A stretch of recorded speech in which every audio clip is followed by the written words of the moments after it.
வணக்கம். இன்னைக்கு இந்திய அளவிலேயே அதிக பேரால பார்க்கப்படுற ஒரு முக்கியமான ஸ்போர்ட்டா இருக்கக்கூடியது தான் கிரிக்கெட். இந்த ஒரு கிரிக்கெட்டுக்குன்னு இந்தியால ஏற்கனவே பல கிரிக்கெட் ஸ்டேடியம்ஸ் இருக்குது.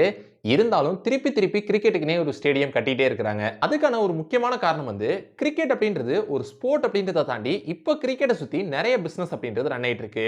குறிப்பா ஒரு கிரிக்கெட் மேட்ச ஹோஸ்ட் செய்யும்போது அந்த ஸ்டேடியத்துல விற்கப்படுற டிக்கெட்ஸ் முதற்கொண்டு அந்த மேட்ச லைவா டிவில பிராட்காஸ்ட் பண்ற பிராட்காஸ்டர்ஸ்ல இருந்து அந்த மேட்ச்ல ஆடுற பிளேயர்ஸ் போடுற ஜெர்சில இருக்கிற ஸ்பான்சர்ஸ் முதற்கொண்டு கிரிக்கெட்டை சுத்தி ஒரு பெரிய பிசினஸ் அப்படின்றது ரன் ஆயிட்டே இருக்கு.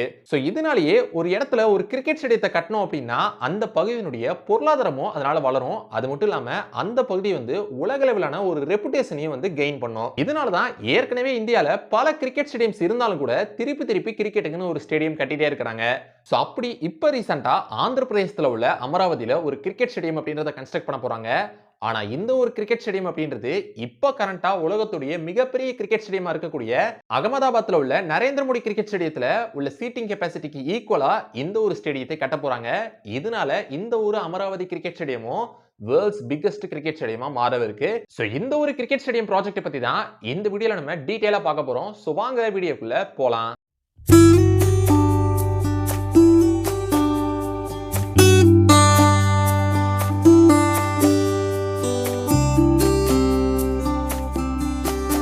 இப்ப இந்திய லெவலியே வேகமா வளர்ந்து வர்ற ஒரு முக்கியமான ஸ்டேட்டா ஆந்திர பிரதேசம் இருக்கு. இந்த நிலையில தான் இப்ப ரீசெண்டா ஆந்திரா கிரிக்கெட் அசோசியேஷன் ஆந்திர பிரதேசத்துல உள்ள அமராவதியில இப்ப கரண்டா வேர்ல்ட்ஸ் பிக்கஸ்ட் கிரிக்கெட் ஸ்டேடியமா இருக்கக்கூடிய அகமதாபாத்ல உள்ள நரேந்திர மோடி கிரிக்கெட் ஸ்டேடியத்துக்கு ஈக்குவலான சீட்டிங் கெபாசிட்டி, அதாவது நரேந்திர மோடி கிரிக்கெட் ஸ்டேடியத்தினுடைய சீட்டிங் கெபாசிட்டி அப்படின்றது 1.32 lakhs இருக்கு.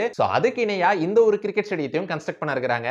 அதனால இந்த ஒரு அமராவதியில கன்ஸ்ட்ரக்ட் பண்ண இருக்கிற கிரிக்கெட் ஸ்டேடியமும் வேர்ல்ட்ஸ் பிக்கஸ்ட் கிரிக்கெட் ஸ்டேடியமா மாறவிருக்கு. ஏற்கனவே ஆந்திர பிரதேசத்தை பொறுத்த வரைக்கும் 4 இன்டர்நேஷனல் கிரிக்கெட் ஸ்டேடியம்ஸ் அப்படின்றது இருக்குது.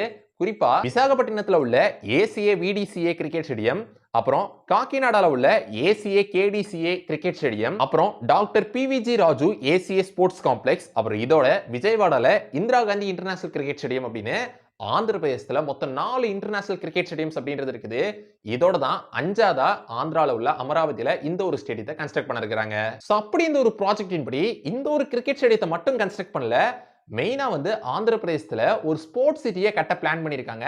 அந்த ஸ்போர்ட்ஸ் சிட்டியுடைய ஹார்ட்டா தான் இந்த ஒரு கிரிக்கெட் ஸ்டேடியம் அப்படின்றது அமைவிருக்கு. அப்படி அமைவிருக்கக்கூடிய இந்த ஒரு கிரிக்கெட் ஸ்டேடியத்தினுடைய எஸ்டிமேட்டட் பட்ஜெட் அப்படின்றது ரூபாய் 800 கோடி அப்படின்னு சொல்றாங்க. இதுல 60% ஆஃப் மணியை பிசிசிஐயும் மிச்ச அமௌண்ட்டை ஆந்திர கிரிக்கெட் அசோசியேஷனும் ஸ்பெண்ட் பண்ண இருக்காங்க. அப்படி இந்த ஒரு கிரிக்கெட் ஸ்டேடியம் ஒன்ஸ் கட்டி முடிச்சதுக்கு அப்புறம் வருஷத்துக்கு ஆவரேஜா 10 இன்டர்நேஷனல் கிரிக்கெட் மேட்சஸ் அப்படின்றது இந்த ஸ்டேடியத்துல ஹோஸ்ட் செய்யப்படும் அப்படின்னு சொல்லப்பட்டிருக்கு. இது இந்த ஒரு ஸ்டேட்டுடைய ஸ்போர்ட்டிங் எக்கானமியை பூஸ்ட் பண்றதோடு சேர்த்து இந்த ஒரு ஸ்டேட்டுக்கான ரெப்புடேஷனை உலக அளவில் அதிகரிக்கும் அப்படின்னு சொல்லப்படுது. அப்படி இந்த ஒரு கிரிக்கெட் ஸ்டேடியம் அப்படின்றது ஆந்திர பிரதேசத்துல கன்ஸ்ட்ரக்ட் பண்ண இருக்கிற ஸ்போர்ட்ஸ் சிட்டிக்கு நடுவில் தான் அமைவிருக்கு.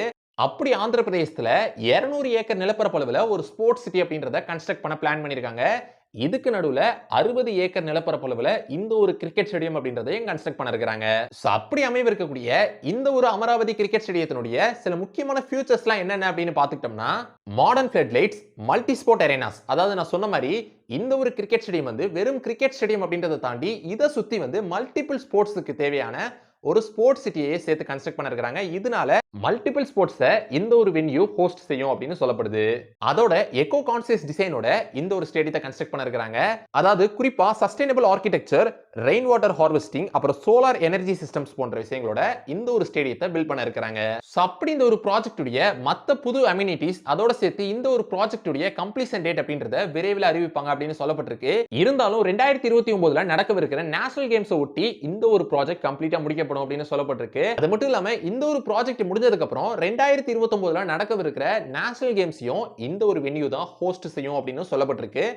இந்த ஒரு ப்ராஜெக்ட் பத்தி தான் இந்த வீடியோல நான் உங்ககிட்ட ஷேர் பண்ணிக்கலாம் அப்படின்னு நினைச்சேன். இந்த வீடியோ உங்களுக்கு பிடிச்சிருந்துச்சுனா லைக் பண்ணுங்க, உங்க ஃப்ரெண்ட்ஸ்க்கு ஷேர் பண்ணுங்க. அப்புறம் மறக்காம நம்ம சேனலை சப்ஸ்கிரைப் பண்ணிட்டு பக்கத்துல உள்ள பெல் ஐகானை கிளிக் பண்ணிக்கோங்க. see you next video. Until signing off by Sabari Karthik.